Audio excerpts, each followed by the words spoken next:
গাজীপুরের সাংবাদিক আসাদুজ্জামান তুহিন হত্যা মামলার অন্যতম প্রধান আসামি কেটু মিজান ও তার স্ত্রী গোলাপী, স্বাধীন ও আলামিন নামে 4 জনকে গ্রেপ্তারের পর তাদের দেয়া তথ্যের ভিত্তিতে মোহাম্মদ শাহজালালকে ময়মনসিংহ জেলার গফরগাঁও থানার চর মসলন্দ মোড়লপাড়া থেকে গ্রেপ্তার করা হয়েছে। এছাড়া ফয়সাল হাসান নামের আরও একজন আসামিকে রাতে গ্রেপ্তার করা হয়েছে। এ নিয়ে মোট 7 জনকে গ্রেপ্তার করা হয়েছে।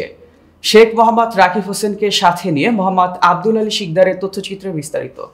উল্লেখ্য, গত বৃহস্পতিবার রাত 8টার দিকে গাজীপুর মহানগরীর ব্যস্ততম চান্দনা চৌরাস্তার মসজিদ মার্কেটের সামনে দৈনিক কাগজ পত্রিকার গাজীপুর প্রতিনিধি আসাদুজ্জামান তুহিনকে প্রকাশ্যে কুপিয়ে ও জবাই করে নৃশংসভাবে হত্যা করা হয়।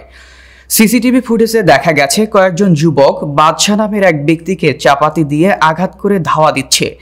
এ সময় পাশ থেকে ঘটনাটি ভিডিও ধারণ করেছিল তুহিন। এতে ক্ষিপ্ত হয়ে দুর্বৃত্তরা শত শত মানুষের সামনে তাকে এলোপাথারি কুপিয়ে হত্যা নিশ্চিত করে পালিয়ে যায়। পরে পুলিশ মরদেহ উদ্ধার করে। আহত বাদশা জানান, চান্দনা চৌরাস্তা পার হওয়ার সময় এক নারী টাকা আদায়ের চেষ্টা করলে তিনি তাকে বাধা দেন। এরপর ওই নারী ও তার সঙ্গী সন্ত্রাসীরা তাকে চাপাতি দিয়ে কুপিয়ে জখম করে। গাজীপুর মহানগর পুলিশের অতিরিক্ত উপকমিশনার রবিউল ইসলাম বলেন, এক নারী ও সন্ত্রাসী চক্র বাদশাকে টার্গেট করেছিল।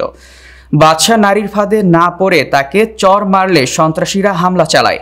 তুহিন ভিডিও ধারণ করতে গেলে দুর্বৃত্তরা তাকে এলোপাথারি কুপিয়ে হত্যা করে।